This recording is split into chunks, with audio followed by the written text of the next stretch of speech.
Good morning students.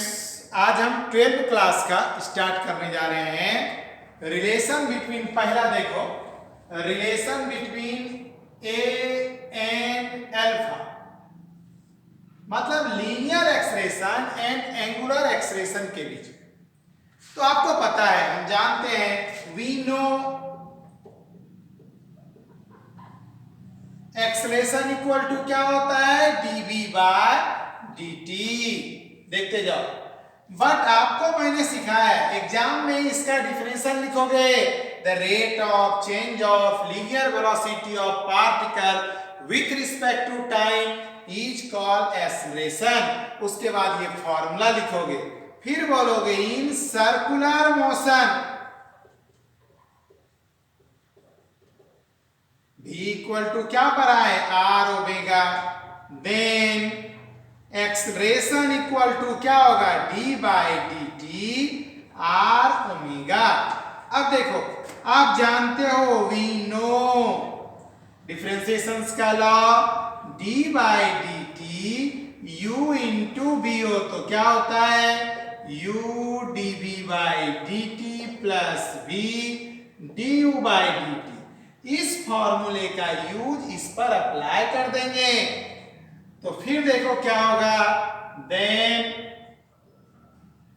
A equal to, बोलो क्या होगा, A equal to R D omega by D T plus omega D R by D T. ये क्या निकला, A equal to are alpha plus omega we.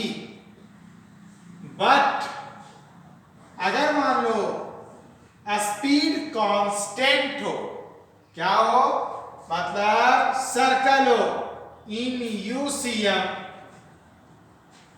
तो फिर क्या होगा, आर इक्वल टू कांस्टेंट कर दें, देन तो फिर ए इक्वल टू डायरेक्ट सीधा आएगा d v by D t, d by D t r omega r D omega by D t equal to are alpha. यही है रिलेशन। इसको सेंट्रीपिटल एक्सप्रेशन बोलते हैं इसको, और इसको टेंजेंशियल, मतलब आगे हम पढ़ाएंगे कंपटीशंस में, A T equal to are alpha और A C equal to omega V. But A C perpendicular to A to, therefore a equal to under root AC square plus AT square। आया समझ में? तो ये इस तरह से हमें ये पूरा पूछा जाता है। अब पढ़ेंगे सेंट्रीपिटल एंड सेंट्रीफ्यूगल। चलो नोट करो फटाफट।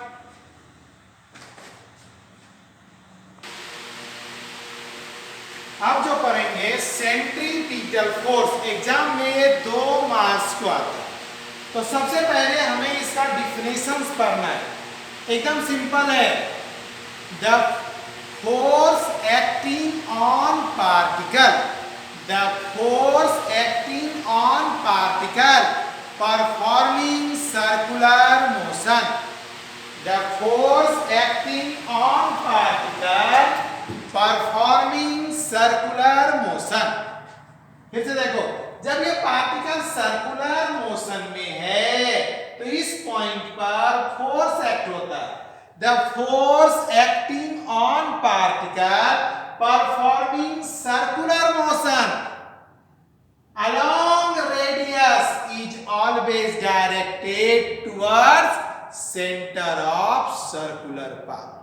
या इसको थोड़ा सा पहले बोलेंगे, फिर से सुनो, the force acting on particle performing circular motion is always directed towards centre of circle along radius is called centripetal force. देखो, सेंट्री मतलब सेंटर की ओर जाने वाला फोर्स, तो सेंटर की ओर कौन ले जाएगा, अलोंग रेडियस, रेडियस के द्वारा। तो सीधा है, the force acting on particle performing circular motion is always directed towards centre of circular path along radius is called centripetal force. 2 marks को एग्जाम में आएगा तो ये डायग्राम बनाओगे। यूनिट क्या होते हैं? Newton. Dimension m1 n1 t-2 जो फोर्स का है, इट इज वेक्टर, चूंकि डायरेक्शन है। अब फॉर्मूला न्यूटन्स लॉ से, second law, F equal to ma होते, इधर कौन है? रेडियल एक्सेलरेशन है, मैंने पढ़ाया, तो AC का ये सारे फॉर्मूले होते, minus v square by r minus omega v minus r omega square, तो फिर फॉर्मूला क्या होगा? F equal to minus m v square by r minus m r omega square minus m omega v. Vector form करेंगे, यहाँ r unit vector, यहाँ r को direction, यहाँ omega cross v. तो 2 मार्क्स के लिए इतना लिखना पड़ता। एग्जाम में 3 मार्क्स को आता है तो उसमें एग्जाम्पल प्लस प्रॉपर्टीज जोड़ेंगे। एग्जाम्पल 2 एग्जाम में लिखेंगे। जैसे देखो, सेंट्रीपिटल फोर्स क्या बोलेंगे?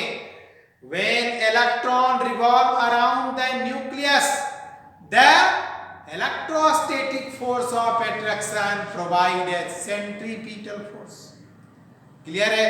जब इलेक्ट्रॉन न्यूक्लियस के चारों रिवॉल्व करता है तो फिर उसके बीच में कौन सा फोर्स रखते हैं? Electrostatic force. वही क्या है? सेंट्रीपिटल फोर्स है।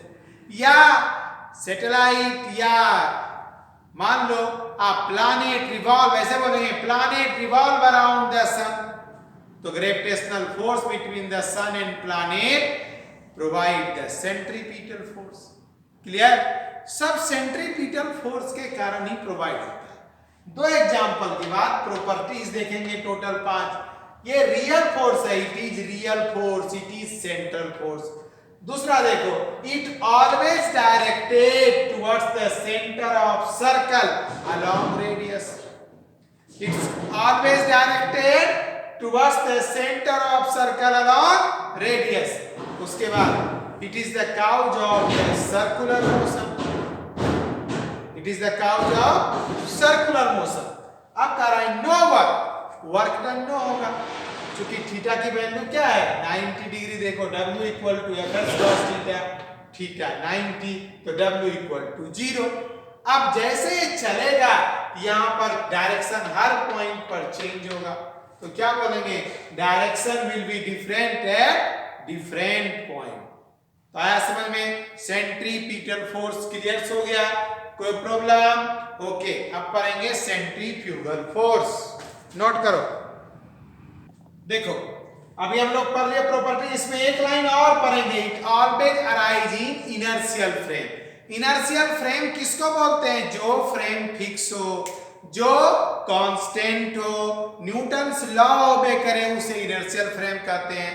और जो फ्रेम एक्सेलरेटेड हो उसे हम नॉन इनर्शियल बोलते हैं। तो इसमें एक लाइन और जोड़ लोगे छठा में, it always arise in inertial frame of reference. ये हमेशा क्या होता है? इनर्शियल फ्रेम ऑफ रेफरेंस में होता है। देखो, अब पढ़ेंगे सेंट्रीफ्यूगल फोर्स। जिस तरह हमने सेंट्रीपिटल पढ़ा, सेम टू सेम सेंट्रीफ्यूगल उसी तरह से है। देखो, सेंट्रीफ्यूगल, फ्यूगल मतलब बाहर, सेंटर से बाहर जाने वाला फोर्स। तो क्या बोलेंगे? The force acting on particle performing circular motion is always directed away from the centre along radius is called centrifugal. Is always directed away from the center along radius is called centrifugal force.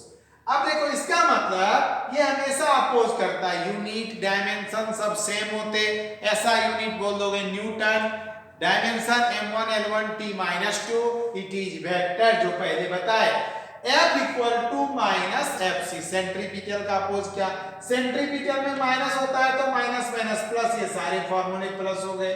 mb square by r m r omega square m omega b, vector form में r unit, r direction, ये omega cross b। Okay, अब हम करेंगे example. Example देखो, अभी example में 2 या 3 example. जैसे मान लो सेंट्रीफ्यूगल, आप मिल्क से क्रीम निकालते, गोल गोल घुमाते हैं इस तरह से, तो सेंट्रीफ्यूगल फोर्स के कारण क्रीम मिल्क के ऊपर आता है। तो क्या बोलेंगे?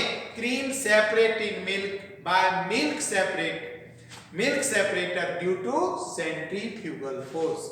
उसके बाद देखो, अब मान लो आप बस पे बैठे हो, बस डायरेक्ट टर्न लिया, आप बाहर की ओर फेंकाते, क्लियर है, किसके कारण? सेंट्रीफ्यूगल फोर्स के कारण। सेंट्रीफ्यूगी एक डिवाइस भी है जो हैवी पार्टिकल या लाइट पार्टिकल को स्प्रे करते हैं। आपके टेक्स्ट बुक में 1 मार्क्स को आएगा, वो देख लेना। तो ये एग्जांपल हो गया। प्रॉपर्टी, ये स्यूडो फोर्स है, इट इज स्यूडो फोर्स या इमेजिनरी फोर्स। अब ये इसका डायरेक्शन क्या है? It always directed away from the centre along radius. अगर थीटा हमेशा 90 हो तो वर्क डन 0, नहीं 90 हो तो work done variable. Effect to circular motion, ये सर्कुलर मोशन को इफेक्टेड करता है। अब ये हमेशा किस में अराइज होगा? नॉन इनर्शियल में, चूंकि एक्सेलरेटेड फ्रेम है तो ये नॉन इनर्शियल फ्रेम में हमेशा अराइज होता है।